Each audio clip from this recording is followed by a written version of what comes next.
Hello friends, இன்றைக்கி நம்ம பார்க்க போகிறது ஜாப்பனீஸ் அனிமி சீரீஸான death march to the parallel world season 1 episode 1 தான் இன்னைக்குள்ள வீடியோவில் பார்க்க போகிறோம். இந்த அனிமே என்னோட லெஜெண்டரி லிஸ்ட்டில் கிடையாது, என்னோட குட் அனிமே லிஸ்ட்டில் தான் இருக்குது. குட் அனிமே லிஸ்ட் அப்படின்னா என்ன அப்படிங்கிறது இந்த சீசன் உங்களுக்கு முடிஞ்சதுக்கு அப்புறமா தான் தெரியும். இந்த அனிமே பார்க்குறதுக்கு நல்லா இருக்காது அப்படின்லாம் இல்லை, இந்த அனிமே நல்லா இருக்கிறதுனால தான் என்னோட குட் அனிமே லிஸ்ட்டில் இருக்குது. பட் ஆனால் இந்த அனிமே என்னோட லெஜெண்டரி லிஸ்ட்டில் இடம் பெறலை. சரி வாங்க இன்னைக்குள்ள கதைக்குள்ளே போகலாம். இன்றைக்கி நம்ம பார்க்க போகிறது death march to the parallel world season 1 episode 1. Tokyo சிட்டியில் நம்ம ஹீரோ ஒரு நார்மலான லைஃப் வாழ்ந்துட்டு இருக்கான். இப்போ அவன் ட்ரெயினை பிடிக்கிறதுக்காக போயிட்டு இருக்கான். பார்த்தா ட்ரெயின் ரொம்பவும் ஃபாஸ்ட்டாக வந்துடுது. ஏன்னா இன்னைக்கு சண்டே அப்படிங்கிறதுனால டயத்துக்கு முன்னாடியே அந்த ட்ரெயின் வந்துருச்சு. நம்ம ஹீரோக்கு 30 வயசு ஆகுது. இப்போ நம்ம ஹீரோ வந்துட்டு அவன் கம்பெனியில் ஆஃபீஸில் வேலை பார்க்கறதுக்காக போயிட்டு இருக்கான். அப்போ அவனோட ஃப்ரெண்டும் அந்த இடத்துக்கு வரான். மச்சான், சண்டே கூட நீ வேலை பார்க்க வருவேன் நான் எதிர்பார்க்கல அப்படின்னு சொல்லவும், புதுசாக வந்த பையன் வேலையை விட்டு நின்றுட்டான். அந்த கேமில் பக்ஸ் எல்லாத்தையும் கரெக்ட் பண்ணணும், டெலிவரி டேட் வேறு நெருங்கிடுச்சு, அதனால தான் நான் இன்னைக்கு வந்தேன் அப்படின்னு சொல்லிட்டு நம்ம ஹீரோ இப்போ வேலையை ஸ்டார்ட் பண்ண ஆரம்பிக்கிறேன். ஆக்சுவலி நம்ம ஹீரோ வந்து ஒரு கேம் டெவலப்பர். இப்போ ஆஃபீஸில் எல்லாருமே ஃபாஸ்ட்டாக ஒர்க் பண்ண ஆரம்பிக்கிறாங்க. எல்லாருமே சாகிற கண்டிஷனுக்கு தான் ஒர்க் பண்ணிட்டு இருக்காங்க. ஏன்னா யாருமே ராத்திரி பகலாக தூங்காமல் ஒர்க் பண்ணிட்டு இருக்காங்க. அப்போ இன்னொரு கேமில் வந்துட்டு பக் ரிப்போர்ட் இருக்கு அப்படின்னு சொல்லிட்டு நம்ம ஹீரோட்ட ஒருத்தன் வந்து நிற்கிறான். இந்த கேம் கம்பெனிக்காரங்க இந்த கேமை கொஞ்சம் வித்தியாசமாக கேட்காங்க அப்படின்னு சொல்லவும் நம்ம ஹீரோ வந்துட்டு அப்போ அதில் ஒரு மேப்பை இன்ஸ்டால் பண்ணு, அது போக ஷார்ட் கட் யூஸ் பண்ணாமல் லெவலில் முடிச்சாங்க அப்படின்னா ரேர் ஐட்டம் கிடைக்கிற மாதிரி பார்த்துக்கோங்க, புது பாம்ஸ் எல்லாம் அதில் இம்ப்ளிமெண்ட் பண்ணுங்க அப்படின்னு சொல்லி நம்ம ஹீரோ ஐடியா கொடுக்குறான். இதுவும் நல்ல ஐடியா தான் அப்படின்னு சொல்லிட்டு அந்த ஃப்ரெண்ட் அங்கேருந்து கிளம்புறான். ஹே, நான் அந்த கேமில் பக்ஸ் எல்லாத்தையுமே கிளியர் பண்ணிட்டேன், டெலிவரி டேட் நெருங்கிடுச்சு, கன்ஃபர்மேஷன் பண்ணிக்கோ அப்படின்னு சொல்லிட்டு நம்ம ஹீரோ சொல்லுவான். அவனும் கன்ஃபர்மேஷன் பண்ணிக்கிட்டு தான் சொல்கிறான். இப்போ சாப்பிட்ற டைம் வந்ததுனால நம்ம ஹீரோ சாப்பிட்றதுக்காக போகிறான். அவன் சாப்பிட்டுட்டு இருக்கும்போது பார்த்தா ஒரு பொண்ணு அழுதுட்டு இருக்கா. ஆல்ரெடி நம்ம ஹீரோக்கு 1008 வேலை இருக்குது, சரி இருந்தாலும் பரவாயில்ல அப்படின்னு சொல்லிட்டு அந்த பொண்ணுகிட்ட போய் என்னாச்சுன்னு கேட்குவோம். அம்மாவை காணும்னு சொல்லுது. போலீஸ் ஸ்டேஷனில் கொண்டு போய் விடலாம் அப்படின்னு பார்க்குறதுக்குள்ள அவங்க அம்மாவே வந்துருந்தாங்க. என் பொண்ணு உங்களை எதுவும் தொந்தரவு பண்ணியிருந்தா மன்னிச்சுக்கோங்க அப்படின்னு சொல்லுவான். அதெல்லாம் ஒன்றும் இல்லை அப்படின்னு சொல்லிட்டு, நல்ல வேலை இவங்க என்னையும் எதுவும் தப்பாக நினைக்கல அப்படின்னு சொல்லிட்டு நம்ம ஹீரோ இப்போ அவன் வேலையை திரும்பவும் ஸ்டார்ட் பண்ணுறான். நம்ம ஹீரோ அவனோட புது கேமை டெவலப் பண்ணி முடிச்சிட்டான். அது பேர் ஃப்ரீடம் ஃபேண்டசி. நம்ம ஹீரோவோட ஒரிஜினல் நேம் வந்து சுசுகி. ஆனால் அவன் எப்போவுமே கேமில் வந்துட்டு சாட் அப்படிங்கிற நேமை தான் கொடுப்பான், அதே தான் கொடுக்குறான். அப்போ ஒரு ஃப்ரெண்ட் வந்துட்டு என் ஒய்ஃப் என்ன தேடுவா, நான் மட்டும் லேட்டாக பண்ணனா என்னை கட்டையாலேயே அடிப்பா அப்படின்னு நம்ம சொல்லவும், உன்னைய வச்சு வீட்டில் தேடுறதுக்கு ஒரு ஆள் இருக்காங்க அப்படின்னு நம்ம ஹீரோ சொல்லவும், நீயும் சீக்கிரம் கல்யாணம் பண்ணிக்க, அதான் 30 வயசு ஆயிடுச்சுல்ல அப்படின்னு சொல்லிட்டு அவன் சொல்லிட்டு கிளம்புறான். இப்போ நம்ம ஹீரோ ராத்திரி ஃபுல்லாக தூங்காமல் உட்காந்து அதில் ஒர்க் பண்ணிக்கிட்டே இருக்கான். அடுத்த நாள் ஆகுது. அடுத்த நாள் தூங்காமல் உட்காந்து ஒர்க் பண்ணிட்டு இருக்கான். ஹே சாட்டை, ஒரு பக் ரிப்போர்ட் வந்திருக்கு அப்படின்னு சொல்லுவோம். நான் ஆல்ரெடி முடிச்சிட்டேன்னு கேட்டால் இது வேற ஒரு கேமில் அப்படின்னு சொல்லிட்டு அவன் சொல்கிறான். நம்ம ஹீரோ தலையிலேயே நிறைய பேர் நிறைய வேலையை கட்டுறாங்க. இது பத்தாதுன்னு இன்னொருத்தன் வேற ஒரு வேலையை கட்டுறான். ஆஃபீஸ்னாலே இப்படி தான் இருக்கும். ஒரு வழியாக நம்ம ஹீரோ ராத்திரி பகலாக உட்காந்து தூங்காமல், நம்ம ஹீரோ மட்டும் இல்லை நிறைய பேர் அதே இடத்துல அப்படி தான் ஒர்க் பண்ணிட்டு இருக்காங்க. இப்போ நம்ம ஹீரோ வேலையெல்லாம் முடிச்சுட்டு இமெயில் அனுப்பிட்டு ஒரு வழியாக எல்லாம் முடிஞ்சுது அப்படின்னு சொல்லிட்டு இப்போ தூங்க ஆரம்பிக்கிறான். அப்போ தான் பார்த்தா திடீர்னு அவனுக்கு ஏதோ ஒரு மாதிரி ஆகுது.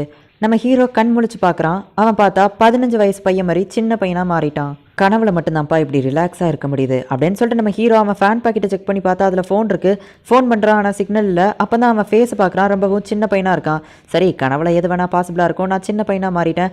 அது போக நான் உருவாக்கின கேம்குள்ளேயே நான் வந்த மாதிரி தெரியுது, எதுக்காக நான் கேம்குள்ளே வரணும் அப்படின்னு சொல்லிட்டு லாக் அவுட் பண்ணலான்னு பார்க்குறான். ஆனால் அந்த செட்டிங்ஸுங்கிறதே ஒர்க் ஆகலை. எப்போவும் இவன் கேமுக்கு கொடுக்குற சாட்டா அப்படிங்கிற நேம் தான் அதில் இருக்குது. அந்த மேப்பில் வந்துட்டு இது டிராகன் வேலி அப்படின்னு சொல்லி போட்டிருக்கு. இது நான் அவனுக்கு கொடுத்த ஐடியாவாச்சு அப்படின்னு சொல்லிட்டு நம்ம ஹீரோ யோசிக்கிறான். ஐயோ, ரெட் கலர்னாலே அது எனிமீஸ் ஆச்சு அப்படின்னு சொல்லிட்டு நம்ம ஹீரோ ஒளிஞ்சிட்டு நிற்கிறான். நம்ம ஹீரோவோட லெவல் ஜஸ்ட் 1 தான். ஆனால் வர்றவங்களோட லெவல் எல்லாமே 40ல் இருக்குது. அவங்க நம்ம ஹீரோவை அட்டாக் பண்ணுறாங்க. என்ன இது, எனக்கு வலிக்குது அப்படின்னு சொல்லிட்டு நம்ம ஹீரோ பார்த்துட்டு இருக்கான். நிறைய அட்டாக் நடக்குது. இது கனவாகவே இருந்தாலும் நான் பார்த்துட்டு சும்மா இருக்க முடியாது அப்படின்னு சொல்லிட்டு மீட்டியர் அப்படிங்கிற ஒன்று கிளிக் பண்ணுறான். ஆனால் அது ஒர்க் ஆகலை. என்னோட கேம்லேயே பக் வந்துடுச்சா, அதுவும் என் கனவுக்குள்ளேயே அந்த பக் வரணும் அப்படின்னு சொல்லிட்டு எல்லா மீட்டியரையும் கிளிக் பண்ணுறான். பார்த்தா கொஞ்சம் நேரம் கழிச்சு தான் வந்துட்டு அந்த மீட்டியர் எல்லாமே இப்போ கீழே வந்து விழ ஆரம்பிக்குது. இப்போ அந்த இடத்துல ஒரு பெரிய பிளாஸ்டே நடந்து அந்த லிசர்ட்ஸ்மேன் எல்லாருமே அழிஞ்சு போயிட்டு இருக்காங்க. நம்ம ஹீரோக்கும் வந்து லெவல் பாயிண்ட் கூடிக்கிட்டே போய்கிட்டு இருக்கு. கடைசியில் ஒரு வழியாக நம்ம ஹீரோ ஆக்டிவேட் பண்ண அந்த எல்லா மீட்டியர் ஷவரும் வந்துட்டு முடிஞ்சு அந்த இடமே பள்ளமாக இருக்குது. அதுலேயும் ஒரு லிசர்ட்மேன் மட்டும் உயிரோட தப்பிச்சு நம்ம ஹீரோவை சண்டை போடுறதுக்காக கூப்பிடுறான். இவன் அந்த ரேஞ்சை விட்டு வெளியே தள்ளி போய் நின்றுப்பான்னு நினைக்கிறேன். ஓ, நான் இப்போ இவன் கூட சண்டை போட்டு தான் ஆகணுமா அப்படின்னு சொல்லிட்டு நம்ம ஹீரோ வந்து ஃபைட் பண்ணுறான். அவன் நம்ம ஹீரோவை அட்டாக் பண்ணது அவனுக்கு வலிச்சதுனால நம்ம ஹீரோ அந்த ஸ்வாடை தூக்கி போடுறான். பார்த்தா அசால்ட்டாக ஜஸ்ட் ஒரே ப்ளோவில் அவனை காலி பண்ணிடுதான். நம்ம ஹீரோக்கே அது ஆச்சரியமாக தான் இருக்குது. இது கன்ஃபார்மாக ஒரு கேம் தான் அப்படின்னு சொல்லிட்டு லாக் அவுட் பண்ணலாம் அப்படின்னு சொல்லி பார்க்குறான். ஆனால் அந்த செட்டிங்ஸே ஒர்க் ஆகலை. இப்படியே போனால் மோசம், எனக்கு காயம் பட்டிருக்குது, வலிக்குது அப்படின்னு பார்க்குறான். பார்த்தா அந்த காயமெல்லாம் ஹீல் ஆயிடுச்சு. அப்போ தான் அவனோட ஸ்டேட்டஸை செக் பண்ணி பார்க்குறான். அவனோட லெவல் வந்துட்டு 310ல் இருக்குது. ஓ இதனால தான் எனக்கு டக்குன்னு ஹீலிங் ஆயிடுச்சு, அது போக என்னால் அவனை தோக்கடிக்க முடிஞ்சுதா அப்படின்னு சொல்லிட்டு சரி ஓகே மற்ற என்னெல்லாம் இருக்குன்னு சொல்லி நம்ம ஹீரோ செக் பண்ணி பார்க்குறான். மீட்டியார் ரெயின் அப்புறமா மேப் இந்த ரெண்டு ஸ்கில் மட்டும் தான் அவன்கிட்ட இப்போதைக்கு இருக்கு. சரி ஓகே திரும்பவும் யாராச்சும் அட்டாக் பண்ணிட்டாங்கன்னா ஸோ நம்ம எதுக்கோ ப்ரிப்பேராக இருப்போம்னு சொல்லிட்டு அந்த மீட்டியார் ரெயின் வந்து இருக்கிறதுலே ஹை லெவலில் அப்கிரேட் பண்ணி வச்சு அது ரொம்ப தூரம் தள்ளி விழுற மாதிரி செட்டப் பண்ணி வைக்கிறான். பார்த்தா நம்ம ஹீரோவோட அந்த மீட்டியார் ரெயின் ஆக்டிவேட் ஆகுது. இப்போ நம்ம ஹீரோ வந்துட்டு லெவல் அதிகமாக இருக்காங்கிறதுனால போன தடவையை விட இது ரொம்பவும் பவர்ஃபுல்லாக இருக்கு. நம்ம ஹீரோவோட லெவல் அப்கிரேட் ஆயிருக்கிறதுனால இப்போ அவன் ஒரு சூப்பர் ஹியூமன் மாதிரி இருக்கிறான். ஒரு வழியா அதுல இருந்து தப்பிக்கிறான். இது மட்டும் கண்டிப்பா வேணாம் அப்படின்னு சொல்லிட்டு இப்போ அதை ஆஃப் பண்ணி வச்சிருந்தான். வேற என்னெல்லாம் இருக்குன்னு பார்த்தா ஸ்டோரேஜ் அப்படின்னு ஒன்று இருக்கு. அதுல நிறைய ஐட்டம்ஸ் இருக்கு. அதுல தண்ணி பாட்டிலும் இருக்கு. இப்போ அந்த தண்ணி பாட்டில வர வச்சு அவன் குடிச்சு பார்க்கறான். நான் இது நாள் வர குடிச்ச தண்ணிலேயே இதுதான் ரொம்பவும் டேஸ்டா இருக்கு அப்படின்னு சொல்லிட்டு வேற என்னெல்லாம் இருக்குன்னு செக் பண்ணி பார்க்கறான். இவங்கிட்ட நிறைய பணம் இருக்கு. அதுக்கப்புறமா இவங்கிட்ட லெஜெண்டரி ஸ்வாட் ஹோலி ஸ்வாட் நிறைய விஷயங்கள் இருக்குது. இப்போ நம்ம ஹீரோ ஒரு ட்ரெஸ்ஸை செலக்ட் பண்ணி அதை சேஞ்ச் பண்ணிக்கிறான். இப்போ நம்ம ஹீரோ அவனோட ஹியூமன் லெவல்ஸ் எபிலிட்டி எல்லாத்தையுமே வந்துட்டு ஹை லெவலுக்கு ரீச் பண்ணி வைக்கிறான். சிஸ்டம்லேயே ஒர்க் பண்ணிட்டு இருக்காம இப்படி இருக்கிறதோ ஜாலியாக தான் இருக்கு அப்படின்னு சொல்லிட்டு இப்போ நம்ம ஹீரோ அந்த இடத்த எல்லாத்தையுமே சுற்றி பார்க்கணும் அப்படின்னு சொல்லிட்டு ஆசைப்படுறான். வாரியர்ஸ் ஃபோர்ட் அப்படிங்கிற ஒரு இடம் மேப்ல காட்டுது. கம்ப்யூட்டர் முன்னாடியே உட்காந்து சாகர கண்டிஷனுக்கு வேலை பார்த்து இந்த மாதிரியான இயற்கை பிளேஸ் எல்லாம் நான் ரொம்பவும் மிஸ் பண்றேன் அப்படின்னு சொல்லிட்டு நம்ம ஹீரோ இப்போ ஜாலியா அந்த இடத்த சுத்தி பார்க்கறான்.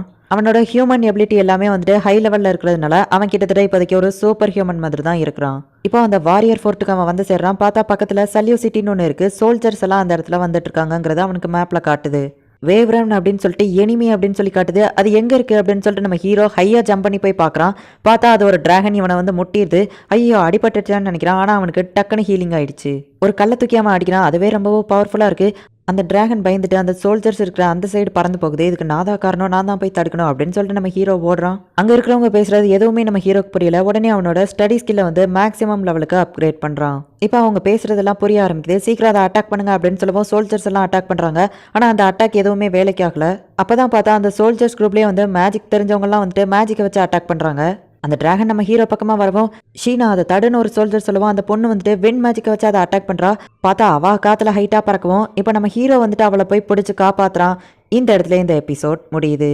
என்னோட லெஜெண்டரி லிஸ்ட்ல நீங்க பார்த்த அனிமேக்கும் இப்ப பார்க்க போற அனிமேக்கும் ரொம்பவே வித்தியாசம் இருக்கும். ஆனா இந்த அனிமேவும் சூப்பரா தான் இருக்கும். என்ன நீங்க கொஞ்சம் பொறுமையா பார்க்கணும்.